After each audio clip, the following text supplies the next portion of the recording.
Hey, everybody. Hello, everyone. Today's special guest is Luke Is Wang. a terrarium. He's back. Hey, y'all. He's the headless voice on this stream. Yeah, That's a people nice- don't hate me yet, so here I am. Oh, we like you. That's why you're back. Indeed. And also because you got a par meter, and I think We it's worth don't. talking about light. I had a par meter I got to play around with for Oh, yeah. Speaking of which, that's in the car, so give me a couple minutes. I'll be right back. you had one job, Luke. While you're gone. You guys can Yeah. you guys can entertain. You're used to it. We're used to it. Yeah. So Scotty says he is getting his chef on. Scotty, you better be making yourself some vegetables. You need to eat a vegetable. If you are not Potatoes? eating vegetables, Jeff or Jake will hunt you down at the Clash and he will force feed you vegetables. We're Nice. concerned. This is a vegetable intervention. But yeah, see, potato is in the microwave. Jesus Christ, Scotty. You need What- to eat what some is- green vegetable. Okay, you got to be more specific. He gets his vegetables. Some green vegetables. We want some nutrients in you. I feel fortunate that I grew up with my parents always had a garden. Well, they had an orchard basically, That's and now cool. they're still kind of doing the same thing. And so I got introduced to a whole bunch of vegetables, and Good. Yeah. because Okay, I'm back. we were also poor, there was really no like, I don't want this. It's like, this is food. You Ate have what to was eat put it. in front of you, and Uh-huh. now you have Jenna cooking for you, and Jenna makes you nutritious meals. Yeah, she does. She does. And She's a they're good- very good too. Like, she's really very skilled at cooking. That's right. So you're getting plenty of vegetables in your diet and fruits. That's good. But Scotty, we're concerned. This is an intervention. And absolutely, Renee, satsumas. If you have an They're orchard, so you live in good. Louisiana, you're going to be growing satsumas. It's a Wow. must. Obviously, we do not grow those up in India. It's not a thing. We can't even grow. You can maybe grow some peaches, but they don't do well. Mm. Maybe southern Indiana and parts of Michigan can grow peaches, but it's a I little cold. freaking love peaches. I do too. They're so good. It might be my favorite fruit. Either that or pineapple. I'm allergic to pineapple, which is very I sad. know. Scotty says he's eating a salad. That's very encouraging, Okay. Scotty. We're glad you're eating a salad.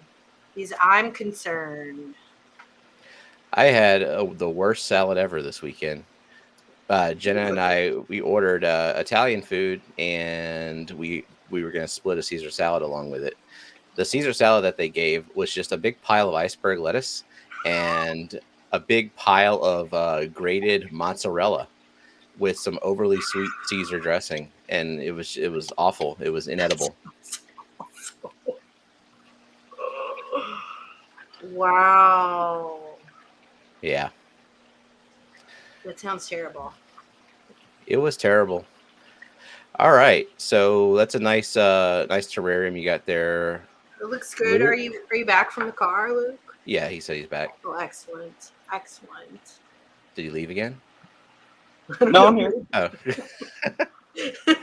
Just haven't had much to contribute.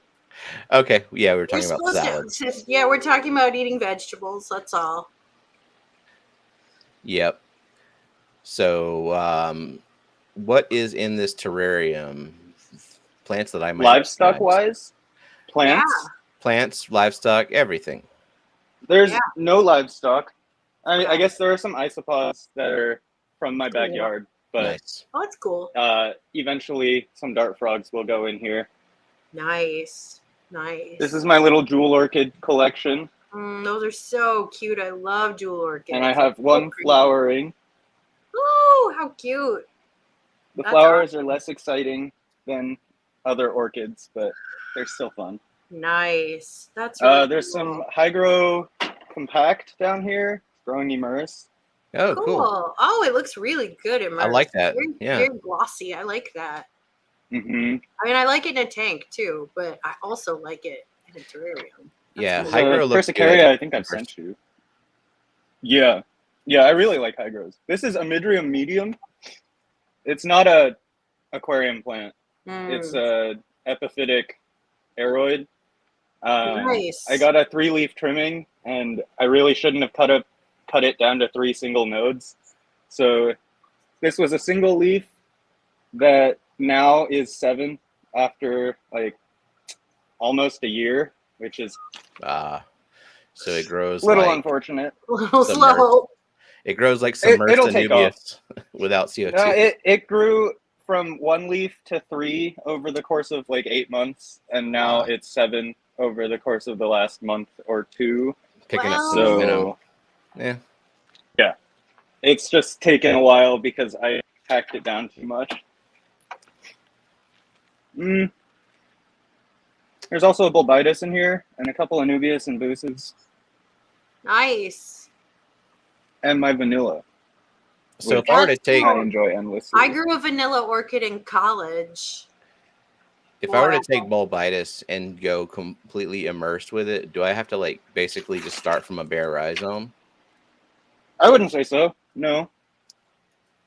I mean, you'd It's, have to keep it really damp, but that's not really hard in Louisiana now, is it? No, not really. Well, we're in a drought right now, but yeah. Yeah, but generally drought it's for not. you is not. It's still humid though, right?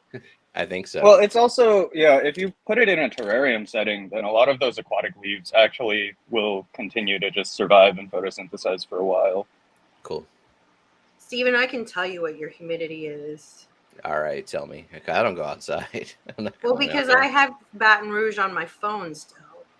Because every time I go on vacation, I program in the weather onto my phone. So your humidity right now is only 51%. But don't worry with the Humidex, it feels like 108 there. It's only Yay. 97 though, so that's kind of a cold day for you. No, it's not. It's all the same hell. So what kind of light? Yeah. What kind of lights on that terrarium? It's 3 of these strip lights. They're Barina brand. Got them on Amazon. $60 for 8 of them. 2-foot strips. They're great. Terrariums don't need fancy lights. They just need. Well, I run them on aquariums too, and they work. Oh, really? Yeah, but they don't need anything crazy. They don't have to go through a water column. Yep. Very true. I would imagine lighting a paludarium is a little difficult. I mean, it depends on how. It seems to me that most paludariums, though, paludaria, the underwater proportion is pretty much just crypts and Anubia. If that, like, most of it is immersed. Like ones I've seen, pretty much 99% of it is immersed, and then there's just the water column down there. Some token Anubias. There's the water line down here. Oh wow, you keep your water line pretty high for Oh, this is like almost paludarium like. So, and your isopods are okay with that? This is the land area. I've siliconed a glass ramp, and then it's basically soaked, and there are wicks. Okay. The bottom of the drainage in the back is about yay high. So this is as low as the substrate goes right here, and this is all sand, which also is all hydrotone. Say again?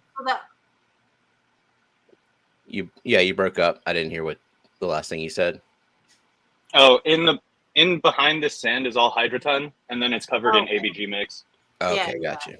For the false bottom, got it. So the isopods have some drier land to hang out in. Oh yeah, but they I find them all the way up here in the orchids and stuff. Okay. So they climb around, and this waterfall thing, they're constantly around. Oh yeah. I mean, I guess if it's humid enough, they'll probably start hiding more when you put frogs in there. I imagine so. And if not, then they deserve to die. Yeah. That's right. Get it together. Only the strong ones survive. Only the smart ones survive. Get it together. Well, I am putting a predator in there. They better figure it out. Otherwise, Darwin's Award. I always think of isopods as the shrimp of terrariums. Yeah. Yeah. But they just can't get wet at all. Well, I mean, it's not a perfect analogy, Stephen. Well, it's the shrimp of dry land. It's they're dry shrimp. Oh, That's right. this guy's out. Oh, what is that? This is a red tail puffer. Carino Tetradon. Isn't it nice when puffers grace us with their presence? Well, so your puffer still hides, Steven. Not all the time. Okay, Like she knows that I am He's great. the god He of has snails. a lot of stuff to run back in. So yeah. Annette is the goddess of snails. I'm the god of snails as food. So she knows whenever I approach her tank, I've got You're food. the waiter. You bring the food. Yep. So the one with the pleca, I mean the puffer one, that one has really low light. Is it like that all the time? It's actually got two Fluval 3.0s running full blast on it. Oh, was it doing that right now? It looked really dim. Oh no, I'll qualify that in a sec. I've let it evaporate about 5 inches from where the water line is supposed to be, and all those plants have now lain over and are growing immersed and have made a solid mat on the surface. Cool. So Hippie John's here. Hello, we haven't seen you in forever. So great to see him back, for sure. Awesome. We love having you here. Oh my god. Wow. Yeah. So that's why it's so dark down below. Yeah. Wow. I would say so. You need to get one of those like little rings of tubing to make a hole. Mm-hmm. I honestly I think I'm just gonna hack the entire top off, rip up everything down below, and then replant immersed stuff that's super short and let it grow back out. I don't think there's any other option at this point. It's fallen into such disrepair. Yeah, I feel like that with all my tanks right now. Maybe I should just mow them to the ground and see what happens. I've done that. But I mean, the nice thing is that this is it is like a true Dutch. Once I clean it up and all, it has the avenues. It has no hardscape. It has like the proper number of plants, so it will be relatively easy to throw back into shape once I finally get there. I would never have a true Dutch tank. God, the maintenance. Whew. I mean, clearly it doesn't look like it. The trimming. So for those of you in chat who have never seen a Dutch tank before, they are very beautiful. They are hours of trimming every week of stems to keep them looking perfectly manicured. Well, to keep them looking social media ready, like the Dutch scapes. If you look up a Dutch scape and see like how everything looks perfect, that is like you've done all the trimming, you've waited a few days, and then you've captured a photo or a video right at that moment where it looks its best, and then after that it starts overgrowing again. You trim it. So I don't even do that. I don't. But that's you also have to know the rate of growth. Dutch aesthetic, which different things grow at different rates, so you got to trim on different days in advance so that they're ready for the photo on the same day. But that's part of the Dutch aesthetic, which has been around for a very long time, since the 60s and 70s. So, I mean, pre-social media. So, I mean, just part of it is keeping your tank very, very manicured. It's just part of the look, part of the hobby, part of the style. And I say to that, no. Well, I say it's really nay. not suitable for someone with a ton of tanks. Nope, it's not. Or a full-time job. No. It's good for retired people with one very big tank. Well, you just saw my Dutch tank. I clearly don't have enough time. It's okay. You probably have a job. So, you know. I'm just happy when plants grow, honestly. But since we're all here for this anyways, let's just see what we're looking at here. This is the par meter we're here for. Yeah. So I've never seen a par meter before. Can you hold it up so we can look at it? And this is the meter part with the readout, and then there's a probe attached on a wire here. This is an apogee. It's a little apogee, probe. That's the Yeah, same so one I that work at a reef shop, Alan let me borrow. and Yeah. I work at a reef shop and borrowed it from the store to test all Cool. my stuff out. Yeah. That's nice. Yeah, But reef people are very into par. That's about $500 for that unit. Whew. And that's why I don't have one, because I don't know that it would make my life $500 happier. Nope. Me, I would use it for a month and then it would go in storage and then like that sensor would get scratched and all that. Like that's just how I am with things.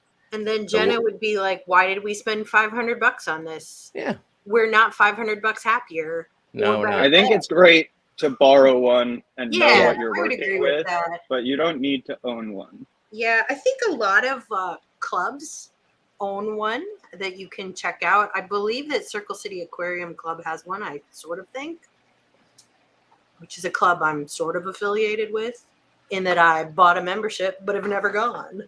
So what is the bar of that terrarium? So at the floor level, which is what I was just looking at, it's about 30. Okay. So And give go us ahead. an idea of scale. Like, what is a par you would be looking for in like one of your highlight stem tanks? So in my 50-gallon, which I can show later, I get about 200 par at the substrate level. Ooh. And right at the surface of the water, I get about 700. Okay. Yeah. How deep is that tank again? Is what That size is does with a look like? twin star. What depth? I'm sorry? What size tank is that? Is it a 50-gallon?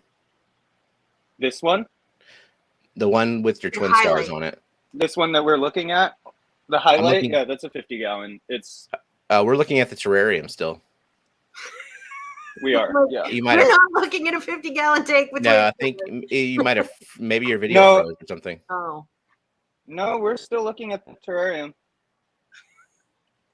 Yep.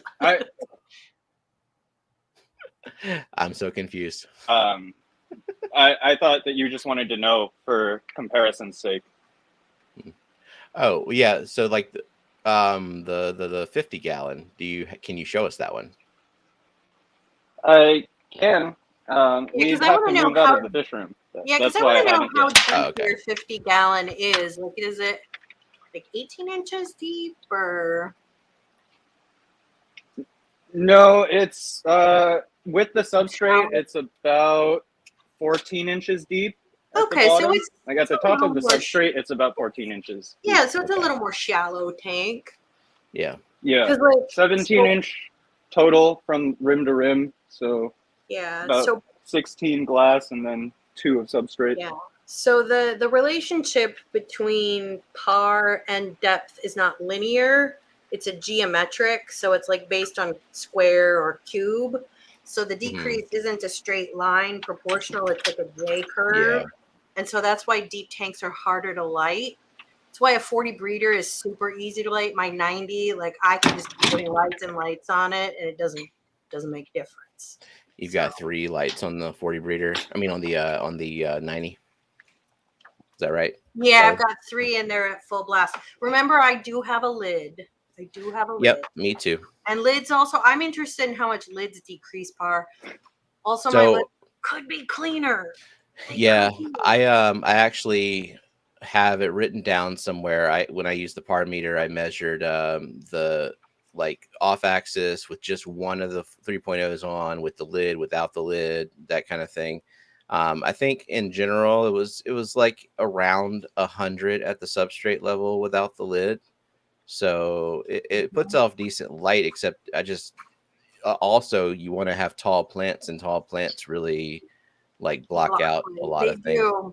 And Tommy has a good point. Water reflects radiation. Deeper you go, the less radiation that penetrates through the depths. That is true. And also higher energy wavelengths penetrate further. So for instance, if you ever go scuba diving or snorkeling, you'll notice it's very blue at the bottom. And that's because the blue wavelengths of light are higher energy and they can penetrate further.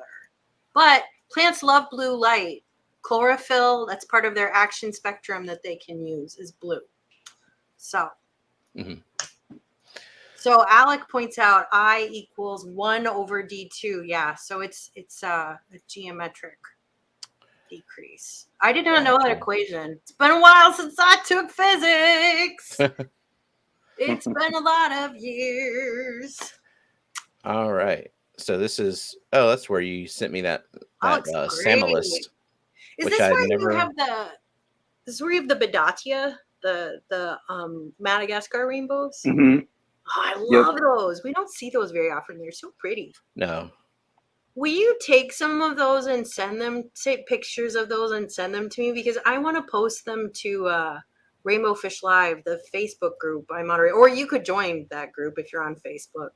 But I'll send you some if I can. Yeah. They don't really like to pose for photos, but I'll do my best. Yeah, because we don't see good pictures of those often in that group, and I know a lot of people would want to see them because they're such pretty fish. They're definitely amazing. And the CRI on the Twin Star is really nice too, so it brings out the color really well. So what percentage do you have your Twin Stars at right now in this tank? Are they at full blast? 0%. It's not on yet. It usually turns on at 3:45. What am I looking at I'll then? turn it on in just a second. This is only the Aqua Sky that's in the back. Oh, okay. I was like, it's so dim. What are we looking at right now? I'm like, so yeah, I have an Aqua Sky that does the sunrise and the sunset phase, and then at 3:45, typically the Twin Star comes on.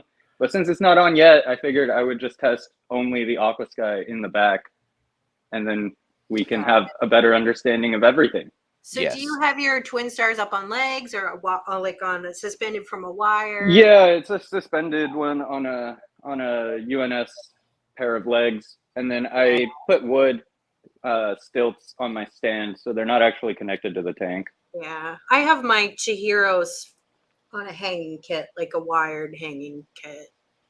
I have it hanging about an inch above the surface of the water, though. So Moose asks, question, is spectrum as important as par in growing plants or more for color preference? Par is more important. Remember, white light contains all of the colors of the action spectrum.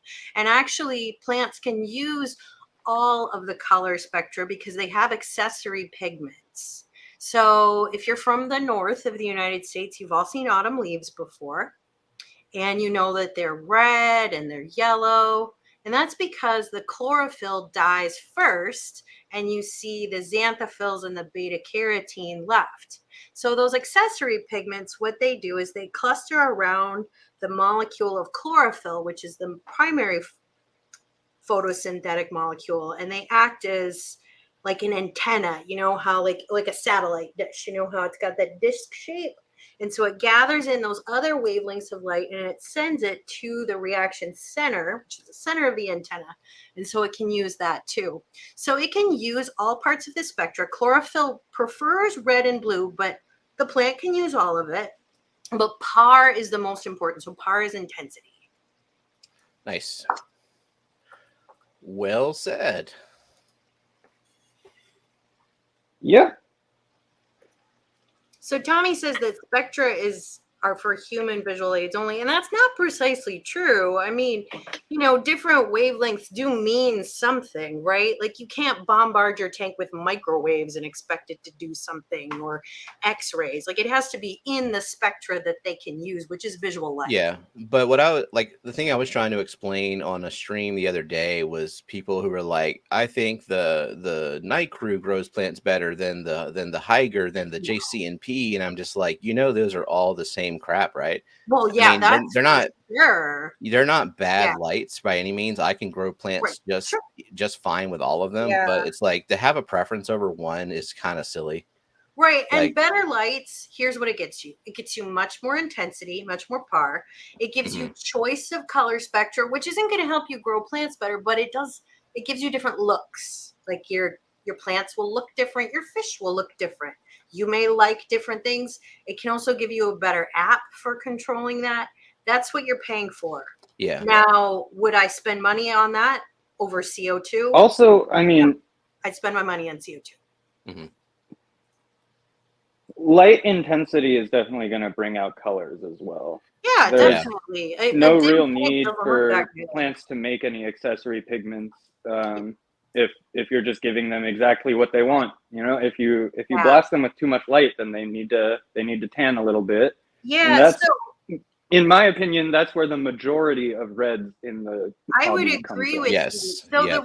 the red pigment though is not an accessory pigment. So the red pigments are anthocyanins, which are they have lots of functions for plants, but one of them is as a sunscreen, but they're not actually helping with photosynthesis. They're helping block light. I mean, they do other things for plants too, but they're responsible for like flower color. So what is it about starving them of nitrates that supposedly brings out red in certain plants? I mean, if they're stressed, they might make more. I think that is a very old way of thinking, though, and that I think that a lot of people have demonstrated that you can grow very colorful plants with EI dosing of nitrogen, so which is heavy dosing of nitrogen, giving the plants what they need. So I think that that's something that's kind of been debunked. Yeah, I mean, like keeping it balanced, keeping it nourished, and keeping the right amount of light. So what's the par reading right now, Luke, where you're at? So yeah, right now, right underneath the light. So this is just the Twin Star, right? Or not? This Just is not the Twin Star. This Aqua is Sky. just the Aqua Sky, Right. and this is reading right at the surface with zero obstruction.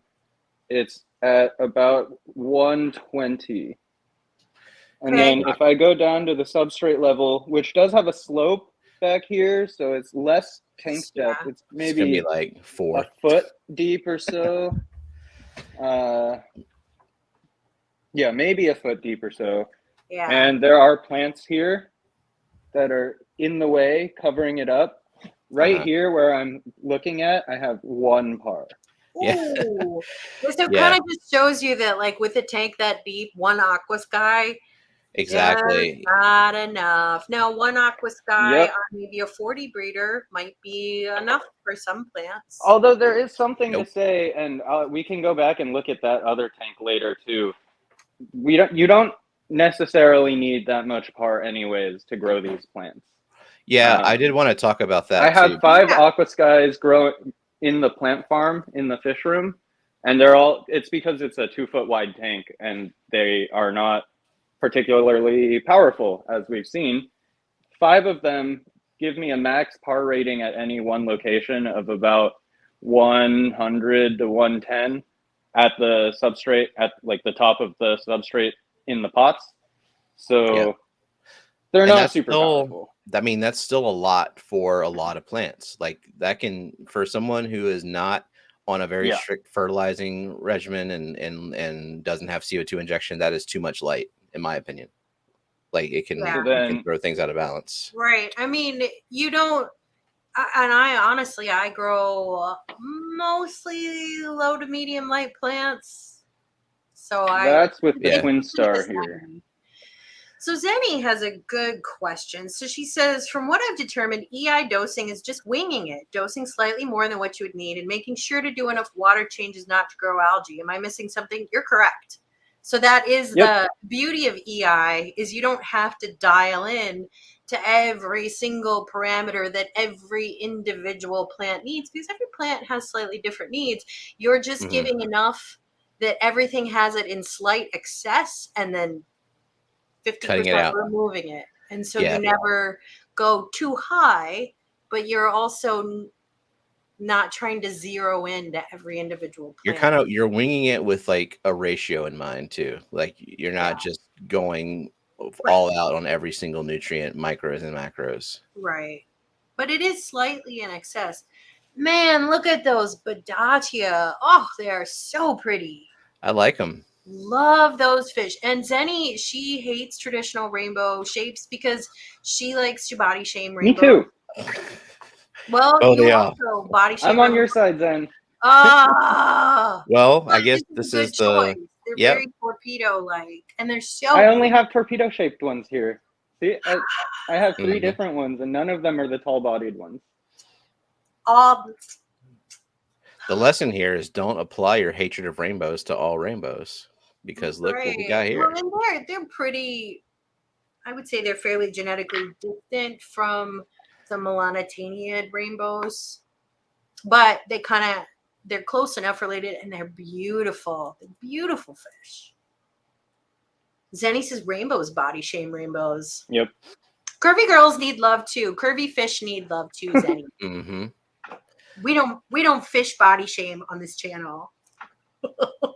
So, do you run those twin stars at peak levels, or? Yep. I run my twin star at 100%. Okay. Wow. And so you just have one twin star on that, right? Yep, and it's a 3 foot, not a 4 foot, so it doesn't go all the way to the edge of the tank. Yeah. But this is right under the surface of the tank. We're looking at 800 actually. Can't quite see.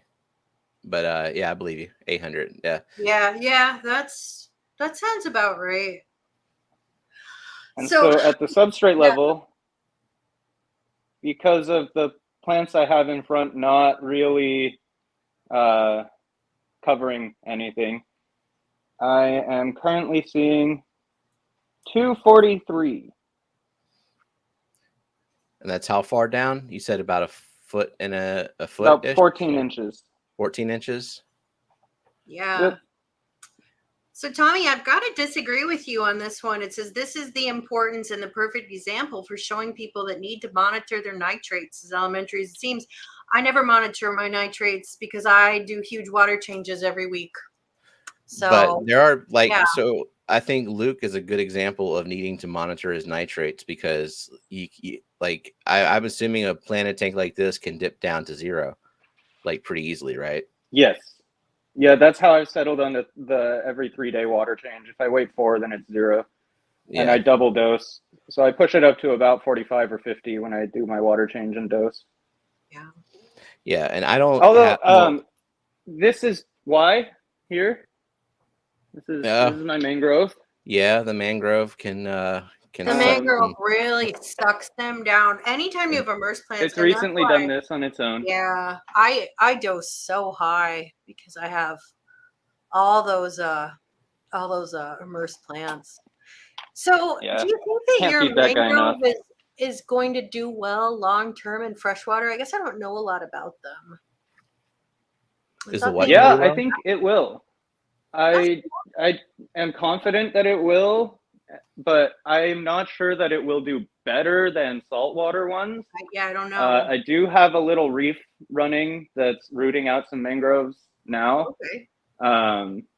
We can also look at that because, like you were saying earlier with the high-powered wavelengths, that's why lots of saltwater people run blue lights. And even though it looks dimmer to our eyes, it's actually quite a bit more par. Typically those higher energy wavelengths.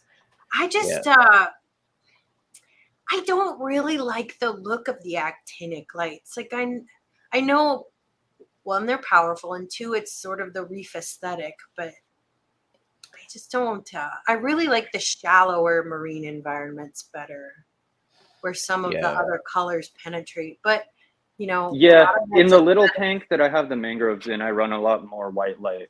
It's a smaller, shallower tank, and mangroves don't grow particularly deep in the ocean. So no, they don't. So Moose says I've had a mangrove growing very well in my window tank for over a year now. That's pretty cool. Cool. Wow, I know that they grow really slow, but eventually they can get really, really big. This guy is maybe 2 years old or so now. Okay. Have you ever trimmed it? No, I haven't. Yeah. I've heard they grow slow. I was planning on taking the top off of it, but then it did the side shoot thing on its own. So now I'm going to wait for it to give me another pair of leaves before I top it. Yeah. Moose says there's tons of new leaves. That's cool. Hang on. We missed a question from Coro. Here we go. What about submersible lights? You can place those at whatever depth you want and then remove them as your plants get taller if you need. So the only submersible lights I've dealt with are the little bar lights, and those are relatively weak. I don't know if there are submersible grow lights out there that actually put off enough par, but I'm sure that would that could be helpful. I have never seen one. Yeah, but I would try it out if it existed. I mean, I Right. guess that for me, there's a couple points against them. One, like you need something that's rated for safety and longevity to be submersible. I certainly wouldn't want to shock the shit out of myself putting my hand in the water. Yeah, nobody wants that. So there's that. And then aesthetics, like you're going to have a light right in the middle of your tank just to grow plants when I could have one overhead that would do it. And then third, like a lot of the plants that you really need high intensity for are foreground plants. And they're never going to get tall. Yeah. So I don't see a huge market for that. I did have a submersible light for my Betta tank, mostly because I have this Fluval Spec 15 that has a built-in light, but it like is very focused in the center of the tank. The Betta likes to come up to the front, so I had one sitting at the front so I could see the Betta better. And I don't know if it really helped with anything. But actually, I have that one CO2 injected. When I had the PAR meter, I measured that one at 50 at the substrate, and it's growing the stuff I have in there, decently well. Like probably the highest light requiring thing, maybe the Ludwigia Super Red Palustris, or maybe the the Pogo Helferi. So. Those fish are incredible. Wow. I know. I want some now. I love those Bedatia. Wow. They are so cool. Luke, what would you say would be the highest light requiring plant in that tank?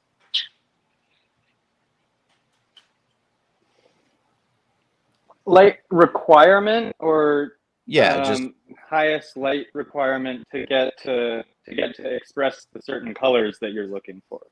Well, I think that counts. It's going to die if it doesn't get light, or do you mean like? Okay, well, let's do both because the certain preferences. Yeah, so one that will die without the proper light, and then one that you need a lot of light to express whatever traits you're looking for.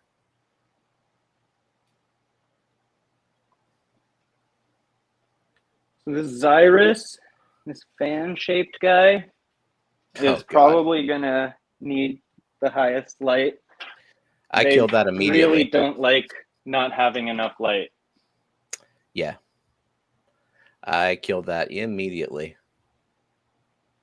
That's a cool plant. Yeah, they totally need soft water. That's why I've never grown them. I don't think so, to be honest. Because it can be found growing wild in Florida. Oh gosh, it's rock hard there. That water is hard. Yeah, I don't think it needs soft water, but it does need proper nutrients. What do you think? This thing used to be about 3 times the size that it is. Oh. And I left and didn't dose for 2 days beyond my normal schedule. And you can see like this one leaf on the right is the last one that hasn't died yet. You can see it doesn't even end past the Rotala indica, whereas all the rest of these are, 3 inches long, maybe. So that was an old leaf, and it's maybe 6. Gotcha. So I have 7 inches long. I have KH6. Do you think I could try that? Like, do you think it would work? Because I've always thought that. I don't see why you couldn't try it. I mean, you run CO2 also. So, yeah, I run CO2. Well, not for the last. And you have Chihiros? I have Chihiros on one tank, and then on the others I have Fluvals. But I have. I'm sure either would be okay. Enough light. Send it to her. I want to see her try to grow this. I put it in the bowl with my distilled water with a pretty strong light. Yeah, I've got some pups. I can send you them. I think maybe part of my reason that it died is that I neglected it and I let all of the Rotala, the Wickeyi overgrow on top of it and kind of shade it out, and it just disappeared. I would try it. It's a cool plant. I just always thought that it's one that I couldn't grow, but I always I can definitely send you some. Cool. I don't even yeah. know that it requires CO2, to be honest. Really? I'm shocked about that, but well, Because Stranger Things. this guy, I don't know if you can see it. This tank is. Oh, that little baby one there. Yeah. So this light is not on, and I don't. Oh, here we go. I can turn it on. So this tank has no CO2, and there's algae in it, but I'm just trying it out. It's right under the light. It's a current. I've never tested this. Let's see. I feel like I read about this one that it's one of those. Well, you were talking about the misting. Kelly, you were talking about the misting of CO2. Like I read that this is one of them that likes to would benefit from that, from the being blasted with CO2 directly like that. I mean, Tom Barr says that there are, and I don't know, Tom Barr knows more than I do, that there are some plants that do prefer it. But I missed CO2 in all my tanks because I prefer it. I don't. Don't. You don't mist? You don't like the bubbles? No, I use a reactor. So I like the bubbles. Well, I just mean that I'm not saying that it doesn't help, but I am saying it's not necessary. Not necessary. If you have a reactor, it's totally fine. If there's CO2 in there, obviously it's not going to hurt. But this one is just running. It's not no airstone, no CO2, nothing, and it's fine. It's been there for like 2-3 weeks now, so plenty of time to die if it's going to. All right. Cool. Yeah, I would definitely like to see how that one does long term. Yeah, that's a cool plant, and it's one I wanted to grow, but I always assumed I couldn't. But you know what? I thought I couldn't grow any Ariel Collins, and here I am growing the feather duster that Myrtle sent me, and it's super easy to grow. Isn't it great? I'm growing the one that Luke sent me. My experience with Ariel Collins is that the more feathery the leaves, the easier they are. That's what Myrtle says, and this feather duster is so easy. It could not be easier. So Renee asks, how do we as scientifically as possible evaluate lighting? Which colors of LED are necessary? So PAR is a really good measurement of light intensity. Colors you can measure with a spectrophotometer. So I don't know if you caught the beginning of the stream, but we know a lot about what plants use for light colors from plant physiology experiments. And the truth is, plants can use all colors. However, they prefer lights in the action spectrum of red and green light, but they can use all of it. Now, white light is made of all colors of light. So you should just pick something that you like the look of the best. I mean, and aesthetics matter. You have to look at your tank every day. Yeah. I mean, could you grow plants with a light that was only red? Sure. Or only blue? Sure. But maybe your fish won't like that. Maybe it won't. I have Kessel 160 purples, which are not purple. They're very red. Huh. Growing stuff in the fish room. Do they look weird? I would assume they would look weird. Well, the light, it's not a good aesthetic light, but it's growing stuff really well. I have a scape that I'm trying to vine Hoya up on a big piece of manzanita as I slowly flood the tank so that it can be rooted in, but then all the leaves are replacing the lost dead leaves of the manzanita, basically. Yep, I have those. I don't even know what brand they are that I got from Gina. They're just red and blue LEDs, super strong, and I have those running a couple hours to a few hours on the plant farm alongside the cheap Hygers. It helps, it certainly looks stupid, but it grows the plants. Yeah, I mean, but that's a farm tank. So, right, exactly. It's not a display. I'm not surprised that they're intense because if Gina recommended them to you, they're reef lights. And those reef people need crazy intensity for their tanks. Much more than we do. So Luke, I've killed it a few times. Zinger wants to know if you've ever grown mosaic plants in an aquarium. She hears it's not a good indoor option, but she's seen some with proper CO2 and lighting do pretty well. I don't think they're ever going to look. I've killed it a few times. I got some.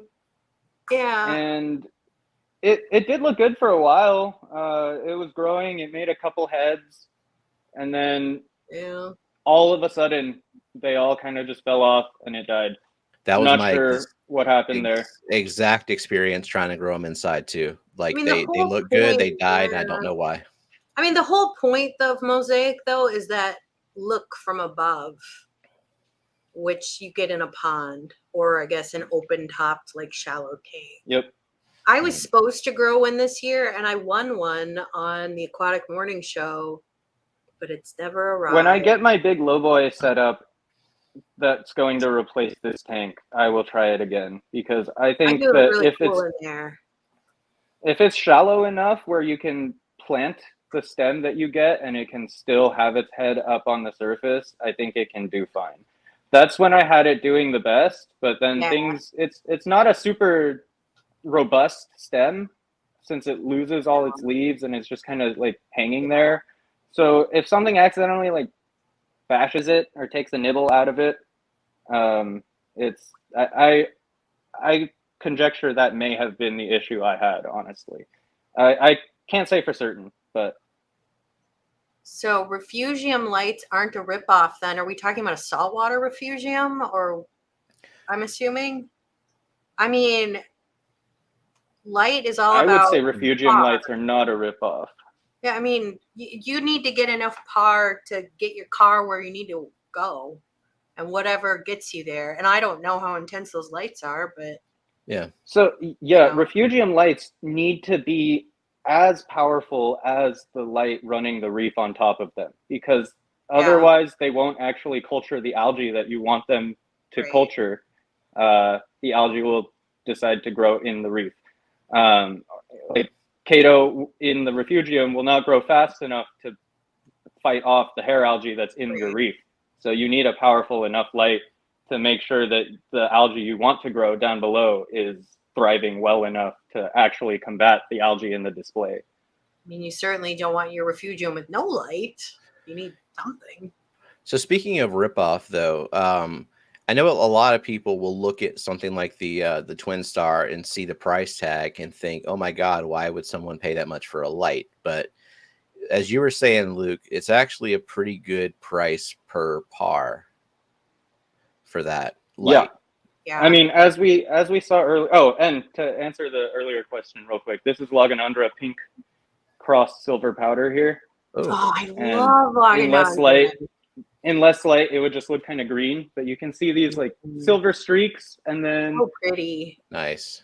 I don't know if it renders well enough to read pink there, but the silver has pink in it. Do you have enough of those to share? Because I would buy some. Not yet. It's a slow Not one. yet, but eventually I will. Yeah, because when you do, I'll buy some off you. It has taken off recently. I still have to send you some If you want some paralensis, I have enough to share. That's with Bulbia. But wait till it's not 100,000 degrees at your house. Yes. I don't want a box of rotten plants. No. Yeah, I want to send Mike his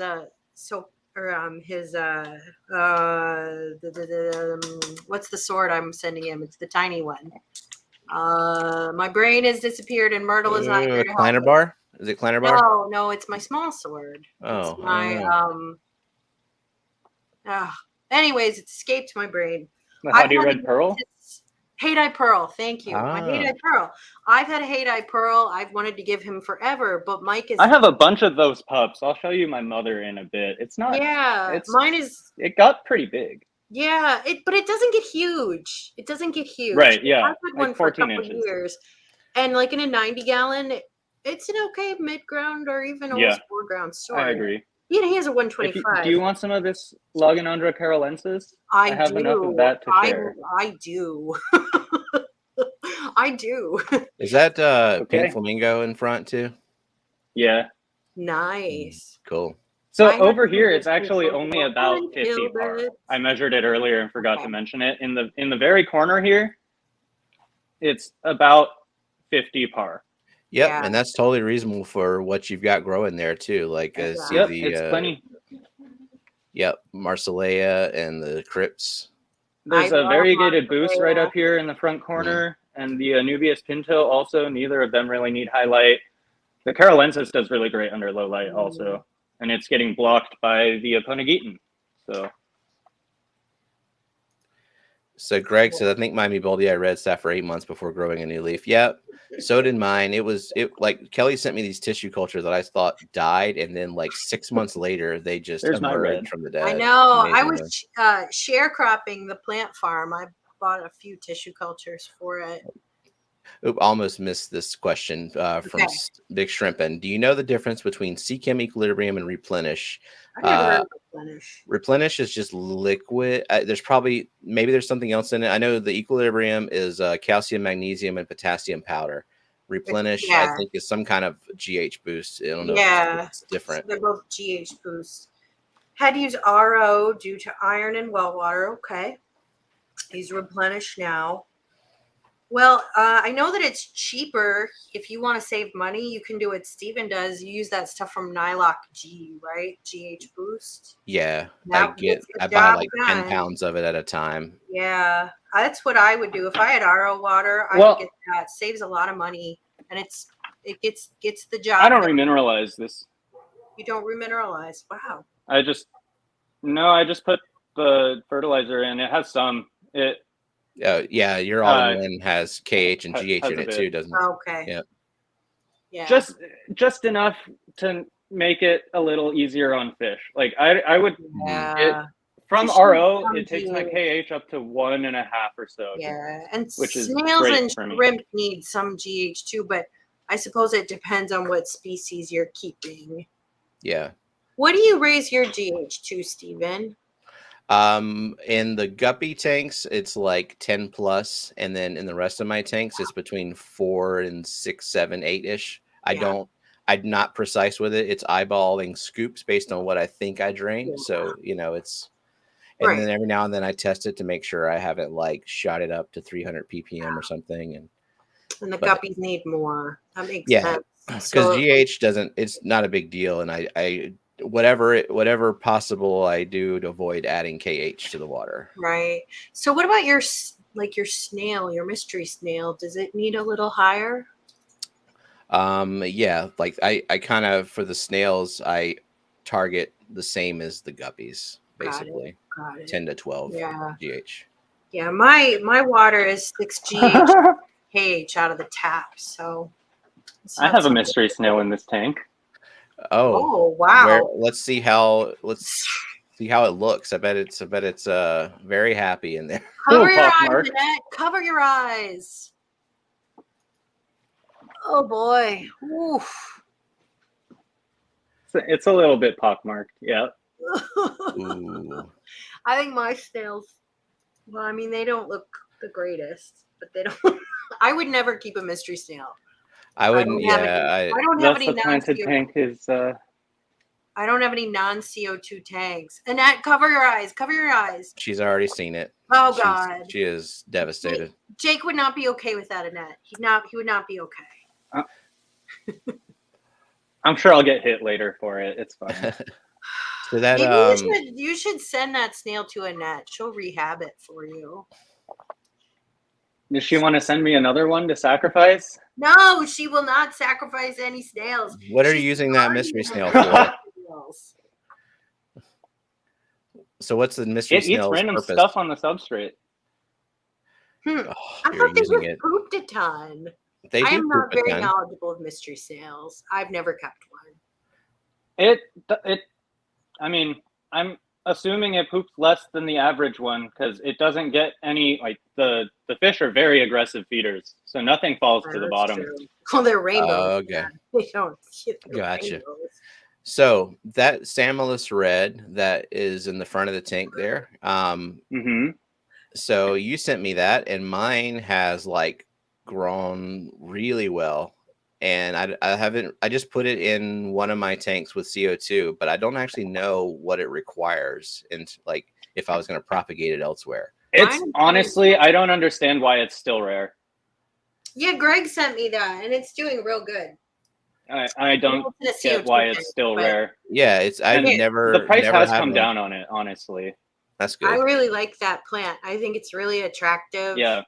and that was really It's nice. not super easy to turn this neon red. That does require a little higher light. I've got some growing, like I have one at my parents' place, and they have I have no idea what brand LED light on a 55, and I haven't tested the PAR, but I threw a Simolis in there, and it turned completely green, but it's fine. And there are jewel cichlids in there that breed and like bulldoze everything.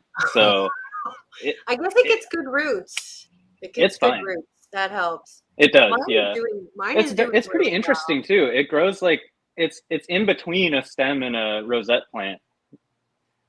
Yeah, kind of like Blixa. Blixa's a it has offshoots, but then you kind of trim them up like stems. It's So I've got it in the plant farm and in the living room.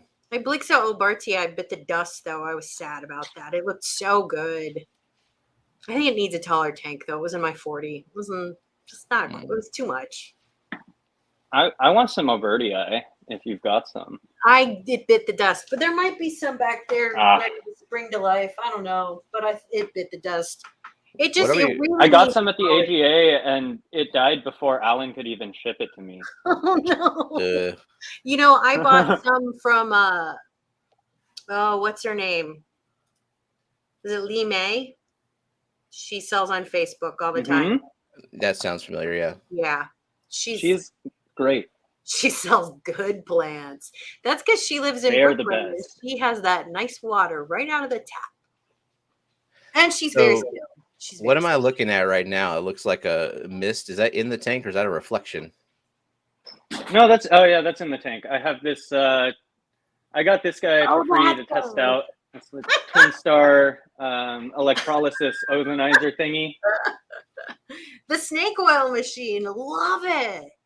What does it do now? I like the look of it, honestly. Yeah. It's cool. I just enjoy it. I honestly haven't seen any effects to be spoken what is it since I started running it. What's it supposed to do? So I'll give you the pitch, okay? But understand that this is the pitch. I'm not going to buy it. I just want to know what it's supposed to do. No, I know, but I'm just making sure you understand this is not my opinion. This is what they are claiming that it does. Okay. All right.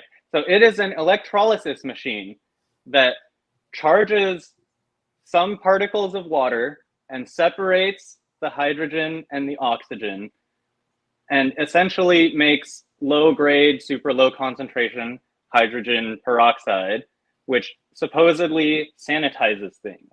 And if that works properly, in theory, it would also produce a bit of ozone as a byproduct.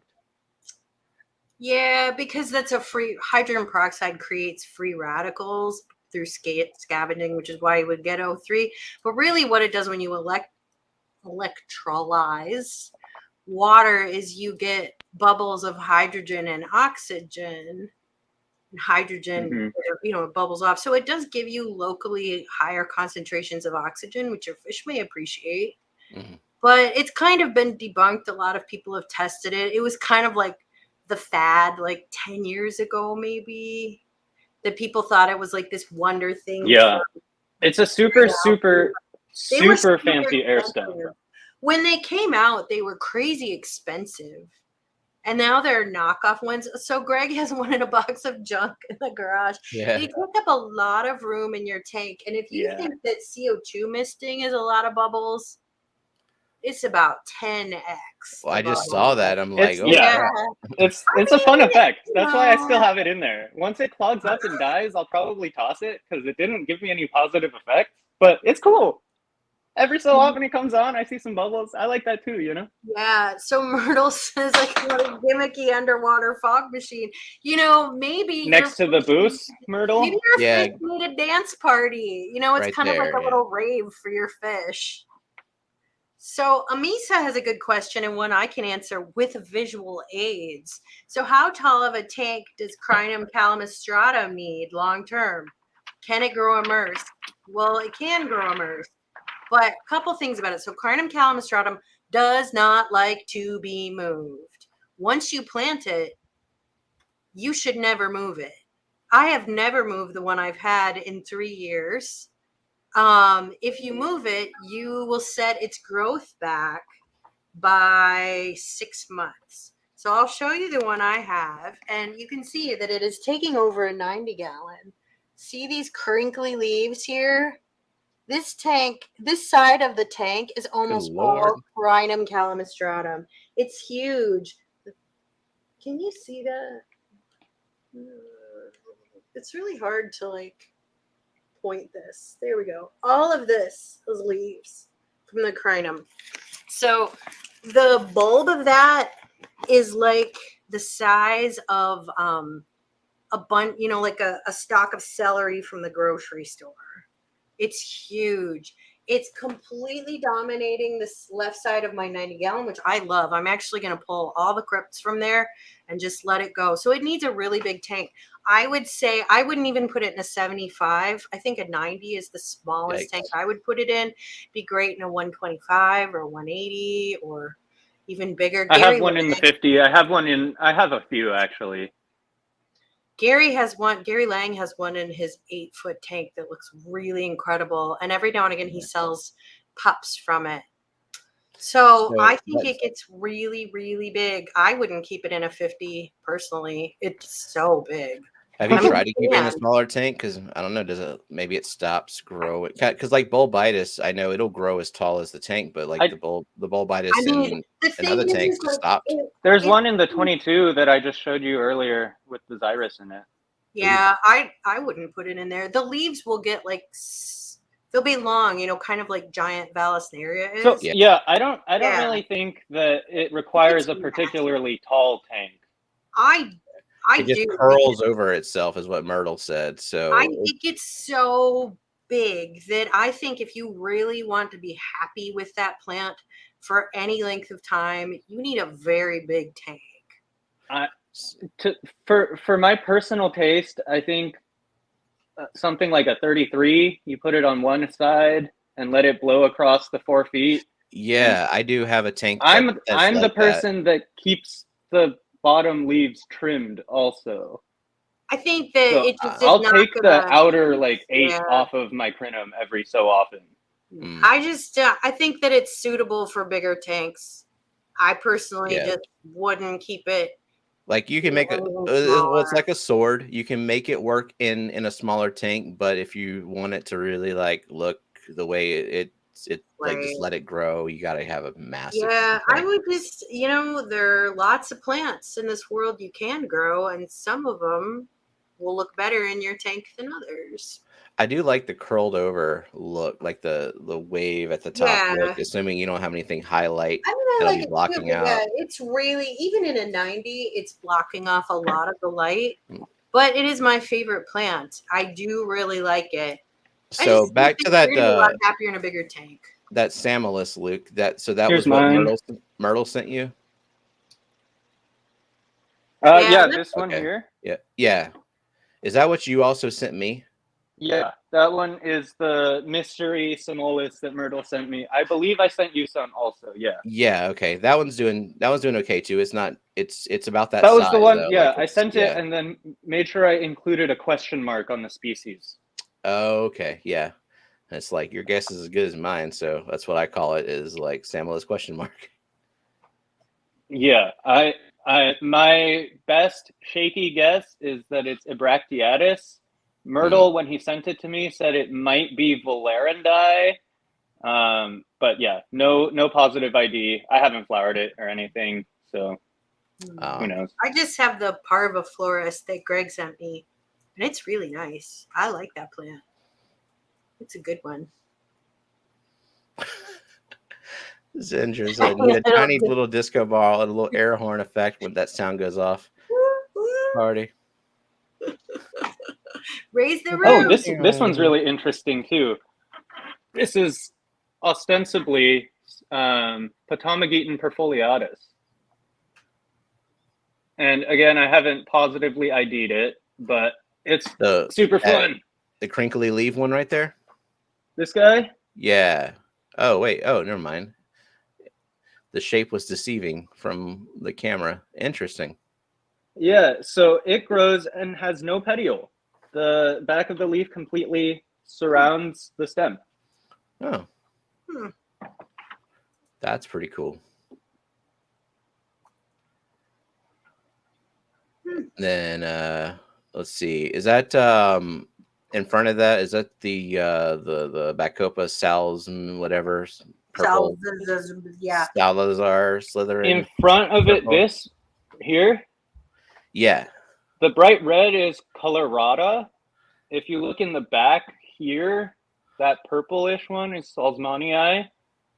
And that's like as far as I know, that's like the OG Salzmanii that originally came in. That's usually pretty green and is kind of difficult to turn red. Yeah. I do have another one here. It's covered by the spiralis. This one here, Myrtle originally sent me, and it's been getting shaded out, and you can still see that it's red. This is also Bacopa Salzmanii. Nice. Both of them are Bacopa Salzmanii purple, but they're clearly different. So Gotta love the Pandagara attaching to your hands. yeah. So and Luke points out that your Wallachii is bushy, and that's because Luke uses RO water. Those of us who suffer with higher KH, it's not gonna grow that well. So actually, this is Wallachii here behind the Gradiola. Is that It's Bossy tiny. Eye? Gradiola Yeah, viscidula. the other one is Bossii. That's why it's bushy. So what's Gradiola viscidula like? Is that hard to grow? It's so I'm not great. sure stems. It's the best thing ever.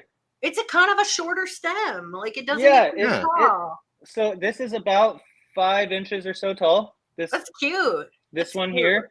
And that's as tall as it gets. Now that it's that height, it's going to stop growing. And down So below, it'll trim start it into spreading out. you can trim it into little bushes. That's cute. Yeah, it's great. And like the little pointed leaves.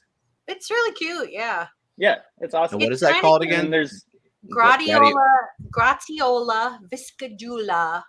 There is a nice little video on it from Tropica that George Farmer did, and his videos are so nice. They're so well filmed. But it's kind of getting popular with aquascapers, and I can see why, because it's real short. Doesn't get Yeah. super Well, it's like a four in front of the midground type of thing. You can surround some rocks with it. Granola, viscidula, alakazoo. Yeah. Myrtle. So that's I like that. I might have to look into getting some of that. I'm not super into stems, but it has some properties I really like of stems, and that it stays short, so it's good for midgrounds.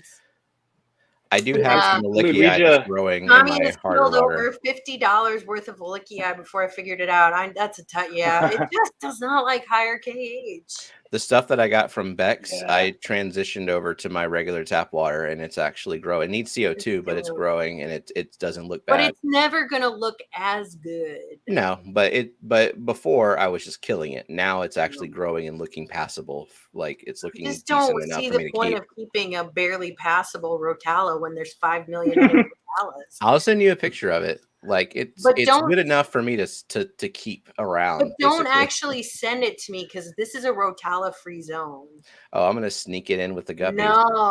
No. This is a Rotala. Myrtle tried to sneak me some Rotalas. I'm like, no, Myrtle, no. What do you not like about Rotala? I have things to do. Yeah, they grow hella fast. What about Remosior? Don't know what that one is. I haven't grown that one, but I don't. It's not that fast, and it's purple, and it's little. I don't really like stems that much. Say it again, Luke. What's it called? Rotala what? Remosior Florida. It's a popular one. It's a very pretty one. Myrtle says, got Rotala trimmings? Send them all to Kelly. I wonder if the bunny would like them. I bet she would. Ramosior. Ooh. It's purple. Okay. It is very pretty. Too. But I'm not super into stems. I still am, but I understand that why you're not, because some stems I get really. I just can't. Also, I prefer the look of non-stems.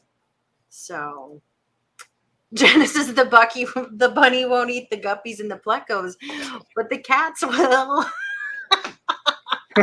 Let's see. Oh, hey, Keith, and see you later, Keith.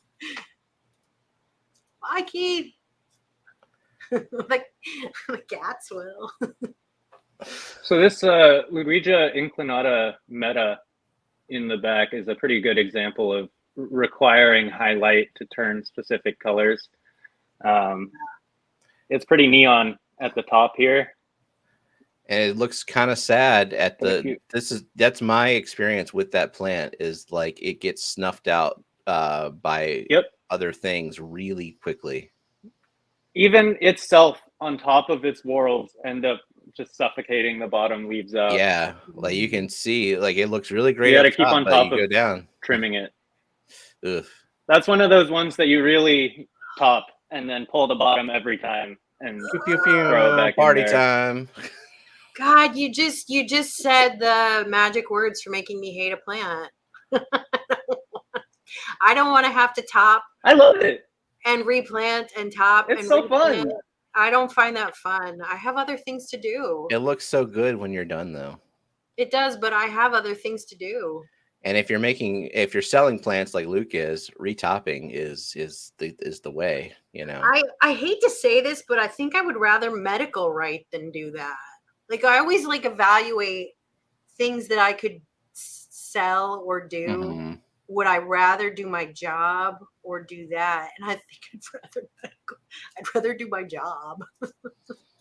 So I don't think I'll be growing Rotalis for profit. I don't think that's for me as a line of work. Gotcha. I don't think Rotalas are great for profit, honestly. No, I don't think so either. What do you think are good plants for profit? What are you making your cash off of? I think it really, like, if you want to make money, and I'm not even good at it, so disclaimer there. But if you want to make money, you need to be ahead of the curve.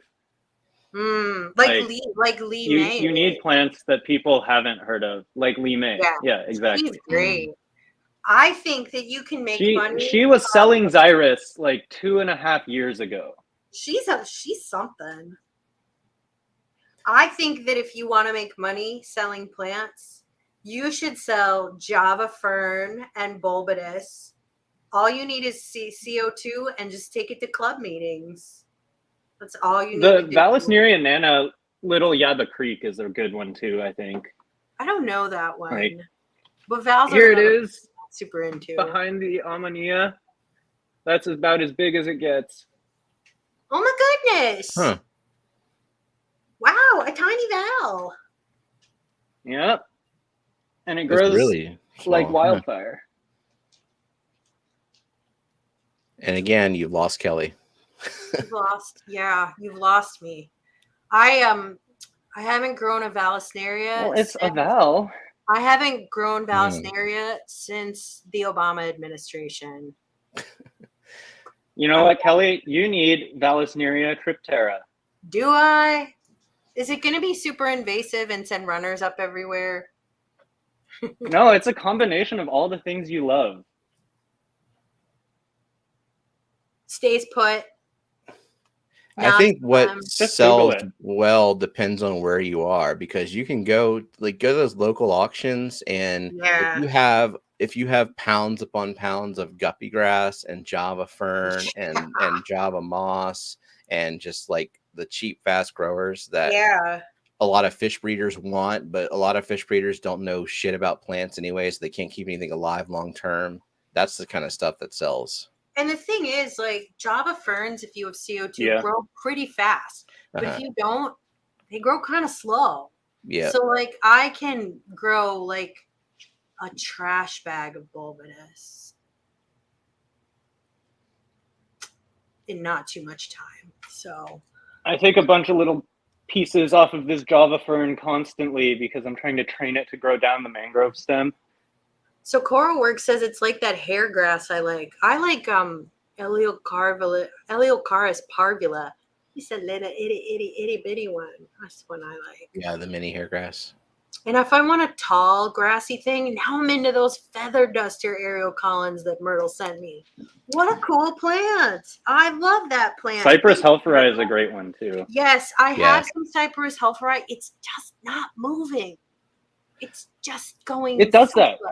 Yeah, which is not a bad thing. Yeah. I'm into things that grow slower, but this one I don't think has done anything in about 6 months. Well, it doesn't. It also doesn't carpet, right? It just sort of like, No. it's sort of like Erios. forms It a just nice makes sort little of pups bush. off the side of it. Yeah, it just gets bigger. Yeah. We're saying, Luke, that your plants got the shaft at the auction, that they went for too cheap. I would, don't bring your rare things to fish auctions. Yeah, that's for Don't do that's where you that. go and sell the plants that breeders want, like the guppy grass and all the things that have the jazz fingers on them that Fry can hide in. Right. I mean, while I agree, it's where I go, like, to sell the trimmings that I happen to need to take that week. Yeah, I get that. Like, if you're just gonna throw them out, and it's too hot to ship right now. Exactly. Really. I mean, it's one thing to just ship things to a friend for no money, and if they make it, they make it, and if they don't, they don't. But like, if you're selling, if you're selling trimmings for money, like you need to guarantee they get there or refund their money or, deal with unhappy customers. Oh God, I'm getting hives just thinking about it. And then Fat Kitty wants a duckweed fishbowl to call his own. He'd probably like that. I think what Fat Kitty really wants, though, are a bunch of houseplants he can destroy. So, and the other thing that cats really like recently, I've been cutting flowers for myself every week for my garden, just as a nice chew on those. That tiny kitty, God damn it, she is a destroyer of cut flowers. Mm-hmm. Just a destroyer of them. Which, I mean, whatever. I'll just cut more.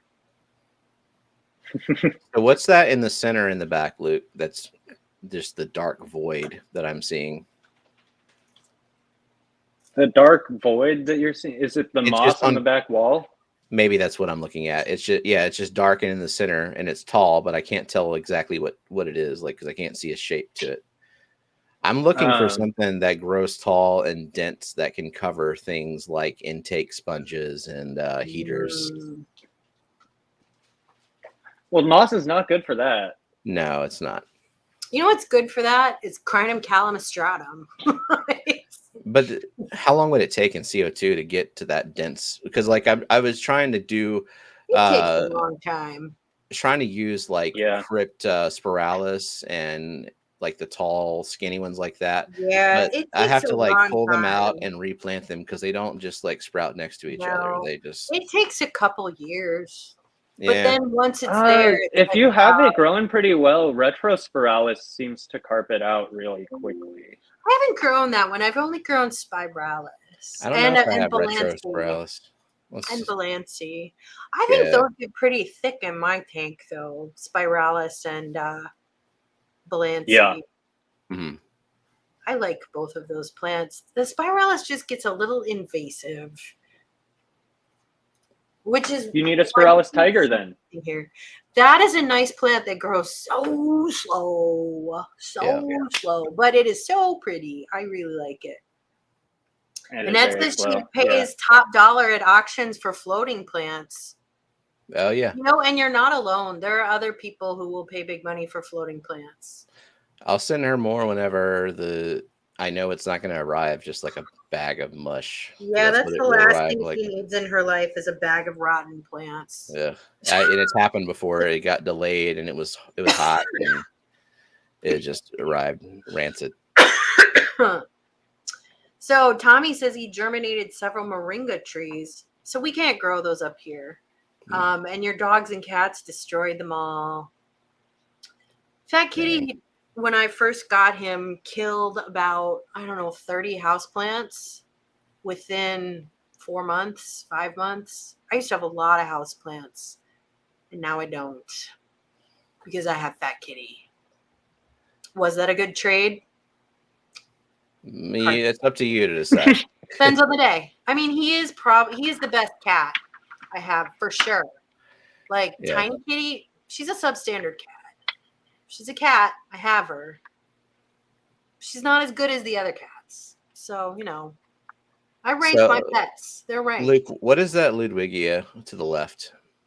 I think you said the big one. I have it. Yeah, the bigger one. Is it a It's cross? Repens cross glandulosa. Okay. Okay. Right. There's so many Ludwigia hybrids. Yeah, I cannot keep up with them. I have Yeah. them. I thought were not hybrids, but they It are. came to me as Repens. It was sold to me as Repens, but It's too Repens big. always has paired leaves. Well, Repens always has paired leaves, and this one has random, some paired, some single, some whorled. So definitely not purely Repens. And the other commonly crossed one is the glandulosa, and it looks accurate. I guess I shouldn't say it is with 100% certainty because I've, again, not flowered it. Well, that's just what I'm going to call it now because I have it too, and I don't have a better guess. It's just hard to guess. Mm-hmm. So Zenny says, I planted crinums. Wow, you have more than one. That's crazy. Isn't that just a 40 breeder? Out on either side of the Socarno, that was 6 inches tall and about 5 inches wide. And now that they are growing wonderfully, I'm going to have to move them. Poor planting got me again. Yeah, I mean, the first time I had Crinum calastratum, I tried growing it in a 29 and I thought I could move it. And what happened to it is it gets these like red ulcerations on it, and then the bulb rots and dies when it's unhappy. And that's how I knew that this last time I've grown it is to plant it and never move it. I would ditch that Socarno sword. Those are out of control. I mean, it's taking up the whole center gallon of a 40 gallon. Time to go. Send it back to Mike. Send it back. And trust me, if you ever change your mind about like wanting the Socarno sword again, mine will be making babies forever. So just hit me up. That's true. You know, Zen, if you want a red sword for the middle of your tank, I suggest the Haidai Pearl. I still think it's a little big for a 40, but it's much more suitable. Here we go. Woo! What do you keep in this reef? Blue. So is it as blue in person as it is on camera? No, never is. It is blue for sure, but it's not as blue as it is on cameras. Colors read better. If I had a filter, I would put it on, but I have no idea where it's at. Basically, you can't shoot reef tanks without an orange filter because the blue is too strong. Mm-hmm. I did not know that. The blue is too high powered. Yep. Yeah, that makes sense. Yeah, if you put the filter on, you'll see all the things that just pop out like glow. When at Aquashella, they were handing out those those glasses that have the filter, and I put those on, or like I would put it over the lens of my camera if I was going to shoot corals. You know, the interesting thing with blue light and photography. So one of my pond water lilies is a variety called Augustin Koch. And it's blue, blue, blue. It is so pretty. Can't take a picture of it. It reads purple in the photographs because the phone cannot capture that color. I always have to false color it. But in person, it's a color you don't often see in flowers. It's so pretty. Okay, I'm going to guess the par of 20. So this is about 23 inches deep. Okay. If you want to guess. Okay, it's pretty deep. Yeah, so I'm still going to stick with 20 or less. Right now I'm reading 100. Holy shit, that's really deceiving. What's blue light? It's very high energy. The blue light that comes out of the Fluval 2.0, 3.0s are not like that. Well, it's not very much blue light. Yeah, that's a crap ton of blue light. I mean, I think that it's still sunrise right now. Also, the Fluval light reads really warm. It doesn't read very blue. It's not at peak yet. Run 100% blue. The Fluval light is just a very warm light. Yeah, that is blue. Blue. Lots of par. At the surface, I have about 1,000 under the light. Yikes. Yikes. So what are you? Do you But have it corals doesn't in stay there? 1,000 for more than an. Sorry? Do you have corals in there? Yeah. Mostly softies and LPS. So what now?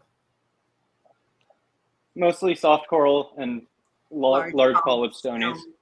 So they need Okay. a little bit more, right? I thought the SPS needs the most, right? I don't know a lot about. Yeah.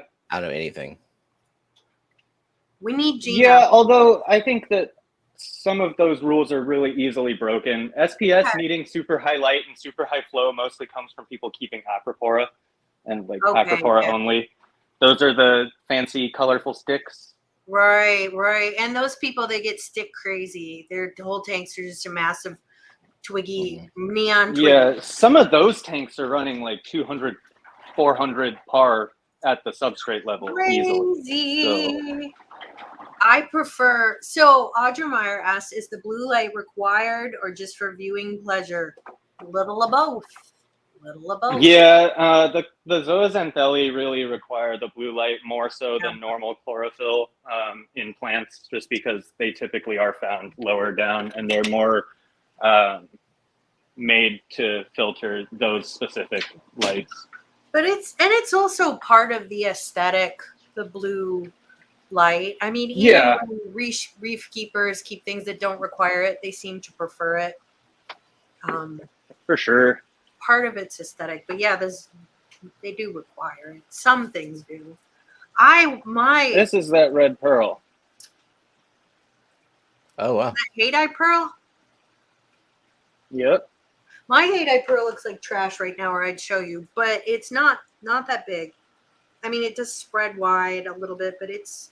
Oh yeah, I mean it's wide, but this tank is only I don't know 6 inches deep. Oh yeah. Water.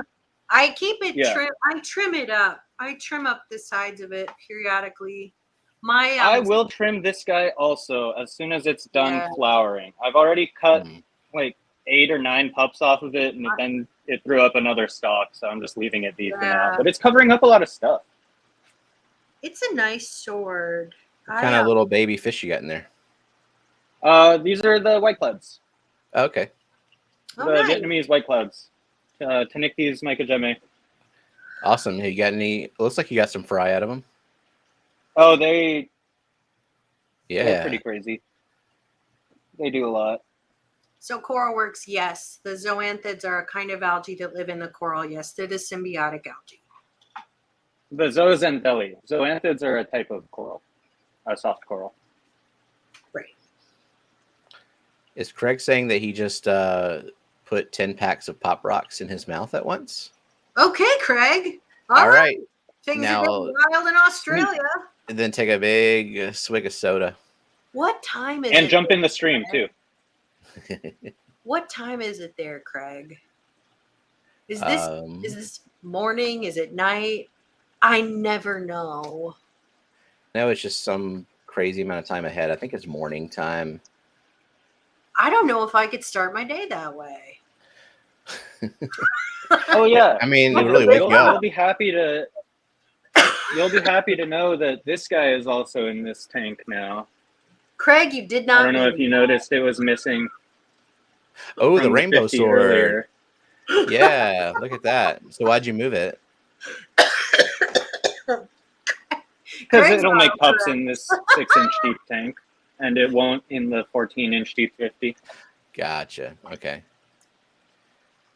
Yeah, that's a nice sword, and I like that it stays small like that. Yeah, I really. Yep. Once it's got babies, I'll send you one.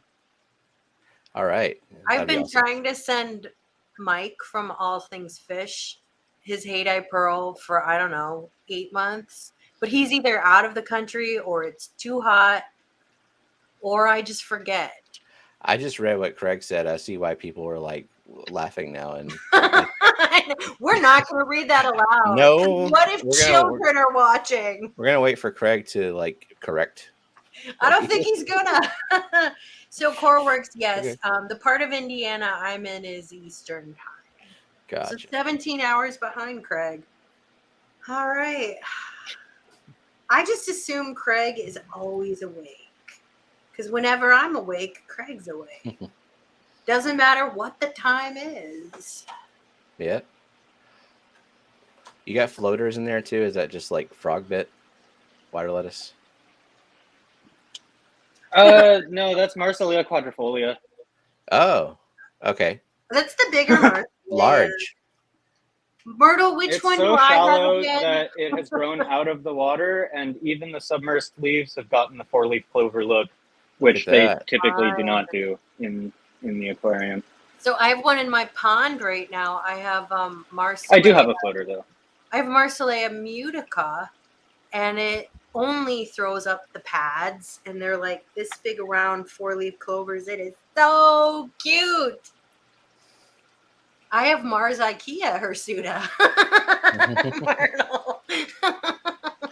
I have hirsuta. I don't have Granada. I can never remember which one I have. I rely on Myrtle for this.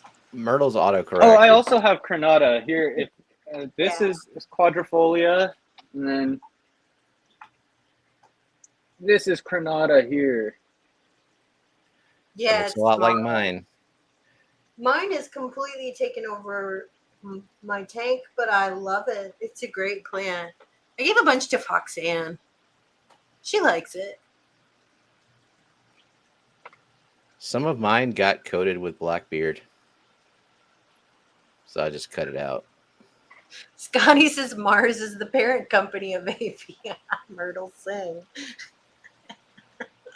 Myrtle, I'm gonna have to fight you on this. I don't know if I do. I'm gonna have to send you better pictures. So I think I might have both because I bought. I think I got it have from both, too. Piscicultures. I got it from Hirsuta and Granada are remarkably similar. I bought them at 2 separate times, and I think I have both.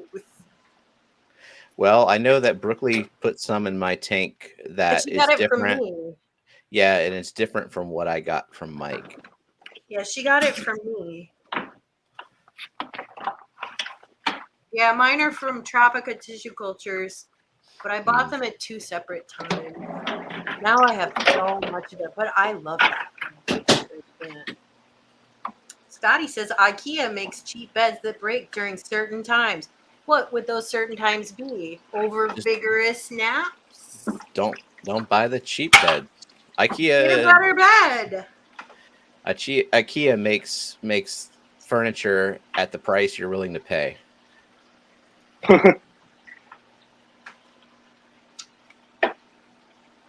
Zenny says, I just pulled up the Marsilea that was encroaching on my pink flamingo in the 20 long, and I think I disturbed its roots trying to sting them and might have screwed the boat. It's slowly melting. No! That is a fussy plant. I had a beautiful stand of it, but then decided, aesthetically, I would like it somewhere else. Sometimes it does that though. I would just leave it be. It tends to come back.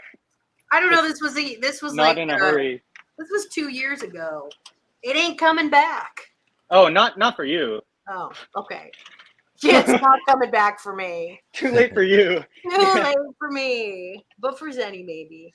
I just backed up my green screen video just because June said I walked behind myself. I'm like, I think I cut myself out of the video, but I forgot about the dog. It's JoJo. JoJo.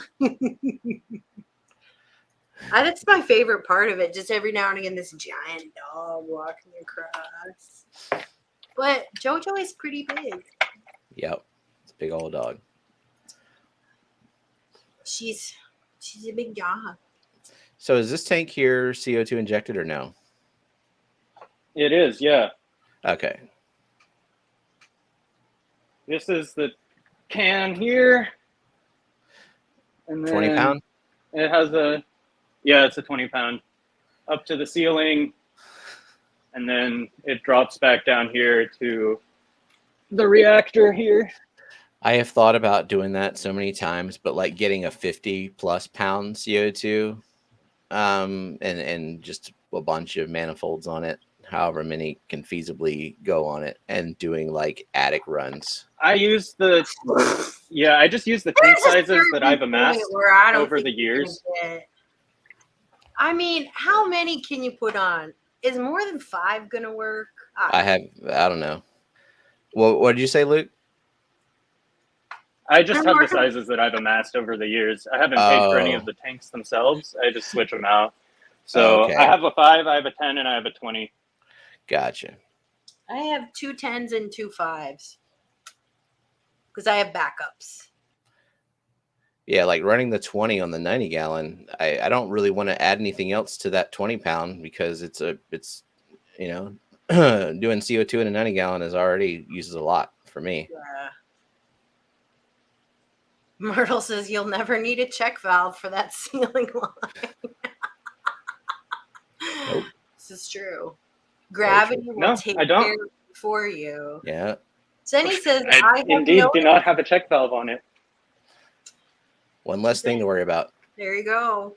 Zenny says, I have noticed the pink flamingo that died in the CO2 tank when I moved it now has 2 pups growing out to the sides where it was. So there's that at least. Yeah. I mean, it could come back if it's nice. Survived. That's good. Sounds like it did come back. Yeah. Just don't look at it wrong. Don't touch it. Don't breathe on it. Don't think about it. Don't take pictures of it and share it to your friends. Don't brag about it. Don't tell Myrtle about it. I don't know why I put that last one in, but don't tell him. I mean, just your secret plant. In fact, talking about it right here in chat might have put it in danger. So Scotty says my suction cup pot of pink flamingo fell into the sea of other pots. There's so many things wrong with this statement that Kelly loves. I left it there on the bottom. It's like a soil substrate with pieces of clay broken in. Luke, can you explain the bad thing about trying to grow rooted plants in a pot with no holes? Tiny pots? Little tiny pot stuck to the side of the glass. With no holes? No holes, nowhere for the roots to go. Should we explain why Scotty thinks this is a good idea? So Scotty wants to and he thinks that this is somehow a good way to keep all of his varieties straight so he can tear down the tank and reset them up. But he doesn't need to keep them straight. He doesn't ever need to because all he has to do is ask Myrtle what they are and Myrtle will tell him. So you don't even need a label for these plants. Myrtle will tell you. Oh, he's corrected us. Why we have holes. They have holes. They have holes! You didn't read it right. Oh. Yeah, hole pots are okay. Are they okay? I mean, they're just okay. You know, it's kind of like for dinner, I could eat some white bread for dinner. I guess it's okay. It's not a great dinner. I say it's okay.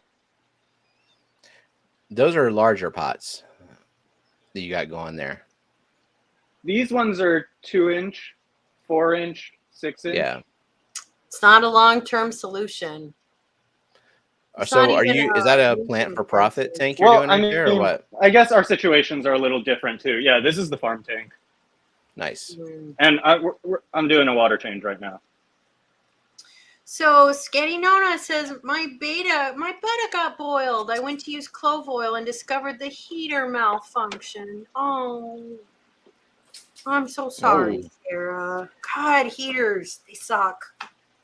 Ugh. Yeah. They suck. I don't have any heaters in the fish room. I heat the room itself. Bettas do appreciate it a little warmer, I guess. I'm not a Betta expert.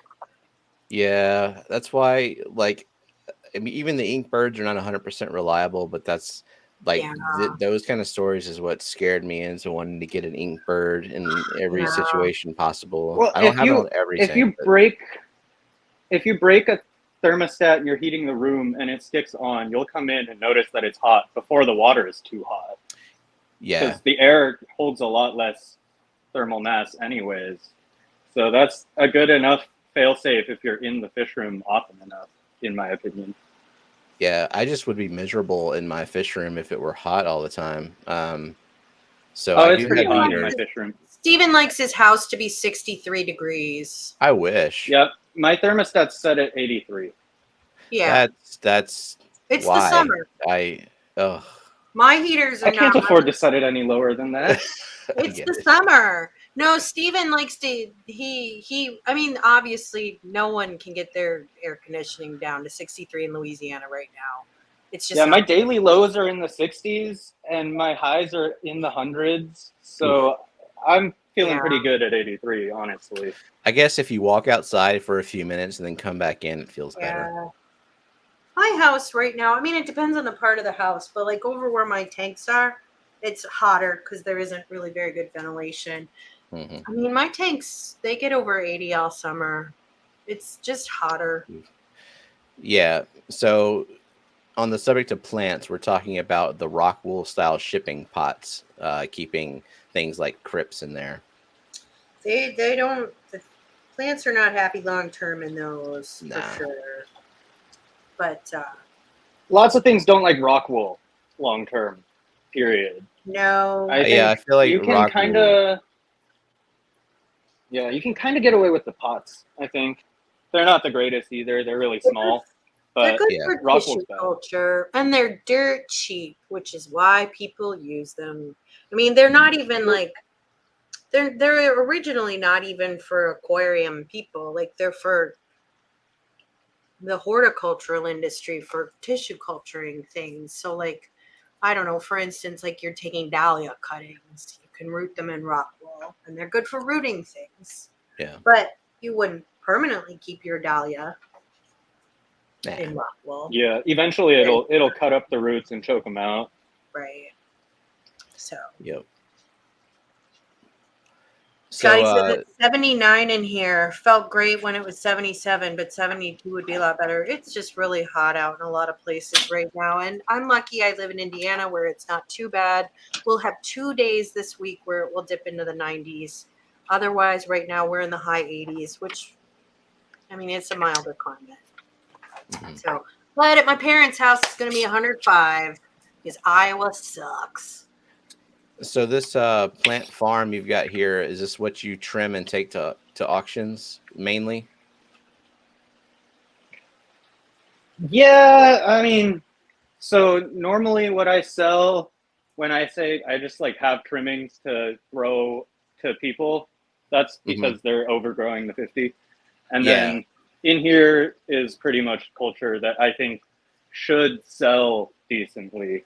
Not necessarily my favorite things. So what you Where got like in the there? 50 is just like me collecting whatever I like. Right. Yeah. So Amisa asked, so the practice of planting the pot, rock wool and all in the tank, thoughts? I wouldn't do it. Also, I don't want rock wool around my fish. Like it's kind of sharp and, I don't want my things that have like a sucker mouth to be rasping at it like my Guppies. I just Yeah, don't want, I want to keep as much rock wool out of my tank as possible. I'll do that for like a week if I'm lazy when I the plants agree. come in. I'll toss a pot in there with rock wool until I can get it planted. But I'm not gonna take the rock wool and stick it under the substrate. It's a little sharp, like it's sharp-ish. Like have It's you ever like, felt the rock wool? It's like it kind of feels like fiberglass insulation. yeah, I was about to say that. That's what it feels like Yeah. to me. Like sharp Yeah. for a tiny fish, for sure. Yeah, I mean, I just, and I don't know this for certain, but I just don't think it's very good for the certain fish's I mouth. mean, I've had it in tanks for a week or two, and it hasn't really affected anything. But like long term, I take it out of the rock wool. It's just it's Yeah. fine for that week or two of laziness or Sure, I lack mean, of we've all motivation. done that. But there's also plastic around it. But if you Mhm. really want your roots to spread and be able to anchor in the substrate and be able to pull up nutrients, like they're gonna be so much happier. Ugh, Coralville, Iowa. God, that must have been hot on the 12th. So, what's your best selling plant in that farm? Probably standard Bacopa. I could see that. It's very productive. Yeah, People love Bacopas. Even I don't mind Bacopas. yeah, they're native, and they grow in pretty much all types of water. Yeah. I mean, I'm not growing any anymore, but I have grown them. I just That have might change if I was better at listing stuff too. I'm kind of lazy about that. So it usually ends up being people like, hey, what do you have? I have this stuff. I have Bacopas. Yeah, always got Bacopas. Yeah, coral works. The rock wool doesn't exactly splinter, but feel it sometimes. It feels a little kind of fiberglassy rough on your skin. It doesn't feel good. I just don't. I wouldn't intentionally like plant it into my. I can't try and get as imagine much it out would of be it, like, good if, like, I mean, because like think about rainbows, they're pretty stupid. They would bite a chunk off of it to see if it's food, and then they chase each other around for it, and then one of them might end up swallowing it, and you never know what that might do to them. Yeah, and maybe your crypts have still spread. Crypts are pretty vigorous, but they would spread better without it, And there's just no reason to have it. Like, yeah. there's just Sometimes no removing that reason rock for wool it. from the fine root systems of plants is such a pain too. Yeah, Like I use a buying, fork, but yeah, it's a pain. I it's haven't still gotten a pain. potted plants in a while, but whenever I do, I take it out of the rock wool immediately, even if it's floating on the top of the tank, just completely unanchored for a couple of days. Regardless of the species, I just take it out. I mean, there's just no reason to keep it. There's no reason not to remove it. It can only benefit to remove it, and there's no benefit to keeping it. There's no benefit to keeping it. Oh, Benjamin was asking me if it's going to be lower than 100 high at all this week. I think it was today. Staying above it. Okay, Jenna answered. A few days in the upper 90s this week. The heat index is still like three digits. Yeah, and that's what it's doing at my parents' house in Iowa. I mean, they're going to hit 106. The heat index every day is also super high. Just awful. Just awful. Yeah. Ugh. You know that Foxanne was telling me that she has fish for you, but she can't send them. The Kamakas. Yeah, I love mine. They're getting bigger and they're starting to color up, but you can't risk it. Nope, I'll be patient. I'm not ordering fish or plants or sending out anything right now. I'm sure in some areas I can get away with it, like insulated box, cold packs, and all that. But I'm just gonna wait. I don't want to do anything in this heat. That's the problem. Like I don't blame you. I am so beaten down and tired. I know it is really hard. I do hot yoga, and Thursday we're gonna hit I think 95. I don't know if I'm gonna go or not. It's really hard on me to do hot yoga in 95 degree heat. Like, I'm pretty used to heat by now. I've been doing yoga for years. I wouldn't. Still, like, it's very hard on your body. And sometimes I don't notice it until when I'm done. I'm like, oh God, why do I feel so bad? Like, it's a certain point where, so I might just dial in on Zoom and do it at home. Where nice chill yoga. Well, it's still not chill because my upstairs will still be 80 degrees, but that's fine. I'm fine in that. So Nathan has a question: will a sponge filter clear green water? It will not. No, it will not. The only filter that will clear it is a diatomaceous earth filter.